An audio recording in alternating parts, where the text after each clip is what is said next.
Au Congo-Brazzaville, le ramassage des armes de guerre détenues par les ex-combattants ninja du pasteur Ntoumi, dont la cérémonie officielle du coup d'envoi a été donnée à Kinkala, chef-lieu du département du Poul, par le président de la commission ad hoc mixte et paritaire CAMP en sigle, Séraphin Ondélé, constitue la seconde étape après celle de la sensibilisation des populations et des ex-ninjas.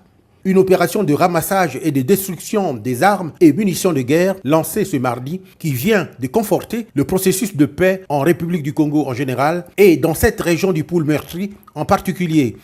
La Commission exhorte tous ceux qui pourraient se sentir concernés à sortir des cachettes et autres lieux les armes qu'ils possèdent afin de les remettre au centre de collecte ouvert à cet effet.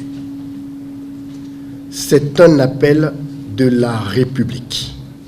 Une étape importante dans le processus de normalisation de la vie dans le département du Poul, qui n'a pas laissé indifférent la première autorité de la région. Une impression de soulagement, parce que c'est une opération qui est déterminante dans ces accords pour permettre la sécurité définitive et profonde des populations. Ce sont environ 3000 armes de guerre à collecter auprès des ex-combattants. Toutes les conditions ont été réunies dans les 11 centres retenus pour cette opération.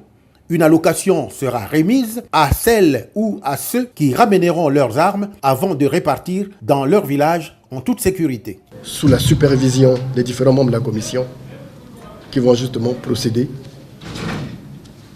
à la collecte des armes et à leur destruction sur place. Les populations du département du Poul, très émues, n'attendaient que ce moment. C'est que je suis très ravie, parce que c'est ce que nous attendions.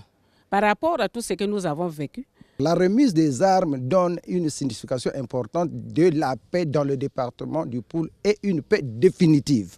Et pour tourner définitivement la page à ce conflit, l'opération sera suivie de la réinsertion sociale des ex-combattants et de la reconstruction des villages. Lorsque la commission aura accompli sa mission, le gouvernement, avec ses organes institutionnels et ses partenaires internationaux, pourrait à ce moment-là commencer la réinsertion parce que c'est le plus important.